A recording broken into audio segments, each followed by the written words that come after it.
Survivor Series War Games 2024 has come to an end, which means that the major live events for WWE in 2024 are over. With that being said, today I'm going to be giving my review on Survivor Series War Games 2024. I'm going to be talking about what I liked, didn't like, and my general reactions to the production of this premium live event. But before we get into today's video, be sure to give me a like, a subscribe, and hit that bell icon. Anyway, let's get into it. Starting off the night with match 1, which was the women's war game match.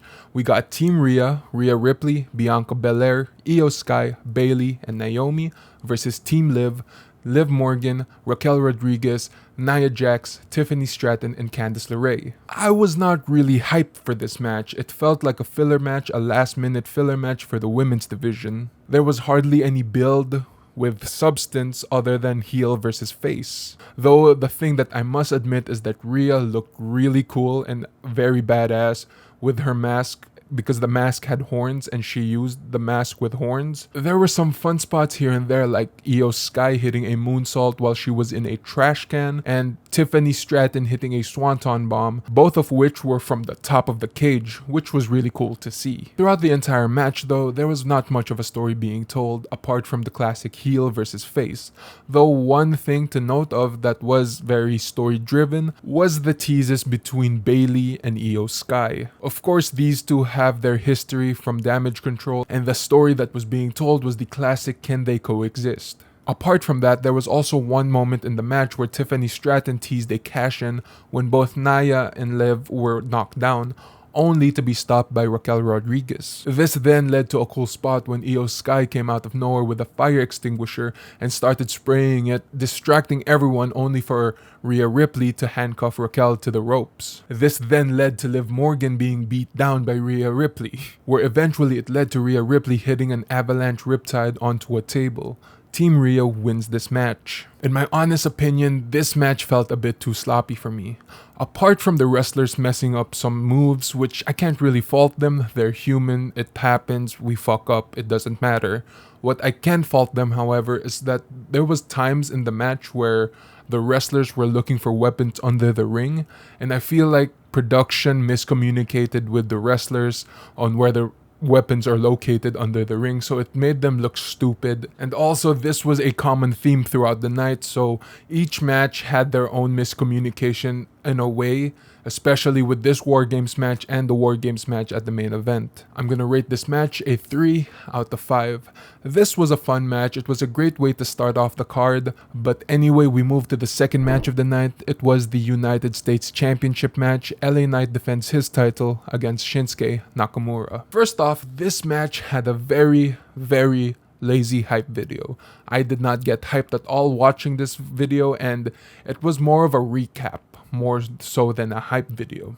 Speaking of a match that had no substance to their build, there was this match. Don't get me wrong, I am a huge LA Knight fan and I am so happy that Shinsuke is back. I must admit though that Shinsuke's entrance is really cool, and I have to admit that the music that Shinsuke walked out with was really cool. I liked the little remix of his song accompanied by the visuals and the trons and all of that. It was really cool to see. Throughout the entire match, the focus was that Shinsuke Nakamura got into LA Knight's head. Or at least this was the story that the commentary was trying to tell when LA Knight was messing up his moves, or when he dropped the title in his entrance. From dropping his title in the entrance to not being able to catch himself at the top rope, it was clear that Corey Graves and Michael Cole were trying their best to tell this story and to give substance to this feud. Though from the mistakes that were made, this was still somewhat an okay match. The moves that weren't messed up were hit pretty clean, and LA Knight is still so over, and it was nice to see Shinsuke to debunk those he's washed rumors. I just hope the next time that we get Nakamura and LA Knight,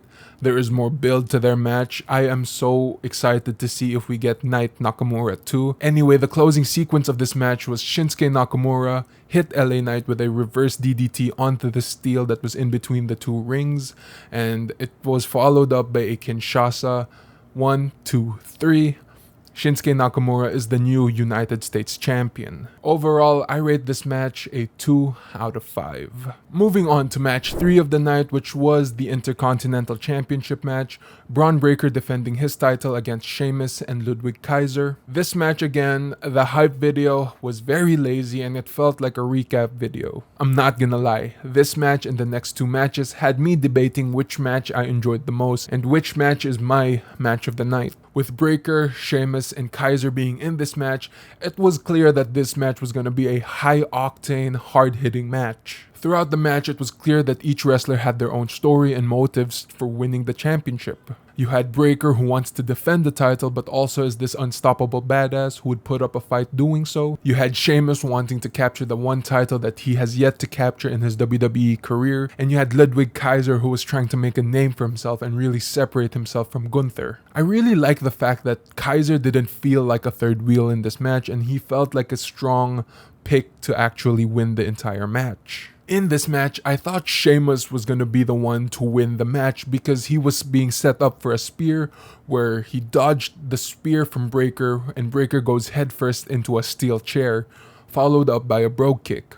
1, 2, Kaiser pulls the ref out of the ring. Kaiser then uses the shillelagh of Sheamus to damage the ribs of Sheamus. Eventually, this leads back into the ring where Sheamus and Kaiser brawl out, and it looked like Sheamus was ready to take Kaiser out only to be speared by Bron Breakker. 1, 2, 3. Bron Breakker retains the Intercontinental Championship.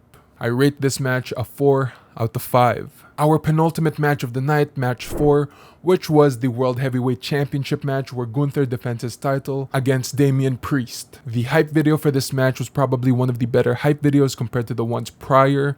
The editing was so much better and it told the story so much better. I was actually excited to see this match. Going into this match, the main focus was that Gunther did not have the same confidence he had facing Zayn, Orton, Sheamus, etc. It looked like Damian Priest had the better mindset going into this match. However, Gunther finally got his confidence back and we saw glimpses of the old ring general, especially when he would target Damian's arms. This was a great match and the in-ring storytelling was phenomenal. The ending sequence of the match was that Gunther and Damian were on the top rope. Damian falls to the floor and Gunther into the ring, only for Balor to come out of nowhere and hit Priest with a coup de grace from the steel steps. Gunther hits a big boot on Balor and brings Priest back into the ring. Gunther then hits Priest with a powerbomb, followed by a sleeper hold. Priest passes out. Gunther retains the World Heavyweight Championship. This was an interesting finish, not because Balor screwed over Priest again, it was because Gunther attacked Balor. We can clearly see that the story that they're trying to tell is that Gunther does not need any help and does not want his wins to be asterisks. And the fact that Balor did that probably pissed Gunther off, and hopefully this leads to Gunther versus Balor in the future. I'm gonna rate this match a 5 out of 5. Finally, our main event of the night, the men's War Game match. We got the OG bloodline of Roman Reigns, Jey Uso, Jimmy Uso, Sami Zayn, and CM Punk versus the bloodline of Solo Sikoa, Jacob Fatu, Tama Tonga, Tonga Loa, and Bronson Reed. Before the match even started, WWE had their own rendition of the Key and Peele sketch of the NFL or the college football player introductions, and it was really nice to see OG Bloodline and the Bloodline. I hope this becomes an annual tradition for the War Games matches. It was really fun to see and it really brought a smile to my face. The hype video for this match was also really good. I enjoyed it. It was amazing. I wish they picked better music, but this was probably the hype video of the night for me compared to the ones prior. In this match, what was interesting was that when it came to the entrances of the OG bloodline, Jey Uso actually got the last entrance. The story that was told throughout the entire match was that the bloodline that was led by Solo Sikoa was a stronger, cohesive unit as a whole compared to the OG bloodline where everyone was entering separately. It also helped that since Jacob Fatu won the advantage, the heel team actually felt like they had a really big advantage in this match. Just the sheer force of Jacob Fatu and Bronson Reed alone outclassed everyone else in the OG bloodline. This was a really fun match, it was an amazing match, and we would be here all day if I did play-by-play on the story beats of this match. But trust me when I say this, but if there's one match you have to watch out of your way, the men's War Games match this year is a must-watch. Some notable spots of the match was when Jimmy hit an Uso splash from the top of the cage onto Jacob Fatu through a table. Also, we had Bronson Reed attempt to hit Roman Reigns with a tsunami from the top of the cage, only for CM Punk to save Roman.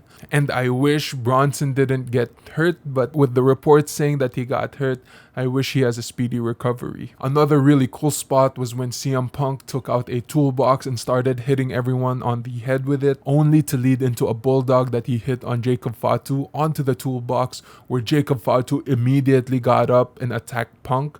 That was so cool to see. I cannot stress this enough, but this match was amazing. The ending sequence of this match happened after Jimmy Uso hit the Uso splash onto Jacob Fatu through a table. After that spot was done, Sami Zayn was getting his team back to their feet, eventually surrounding Solo Sikoa. Solo is finally alone. His bloodline is beaten down, and Roman Reigns offers him one more chance at salvation, only for Solo to reject it and attempt to hit a Samoan spike on Roman Reigns, only for Jay and Jimmy to hit him with a couple of super kicks, followed by Solo landing into the turnbuckles, which led into a haluva kick by Sami Zayn. CM Punk catching the falling body of Solo Sikoa, hoisting him up to hit a GTS, only for Solo to rebound off the ropes into a spear by Roman Reigns.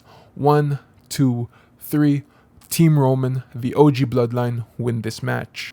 I rate this match 5 out of 5.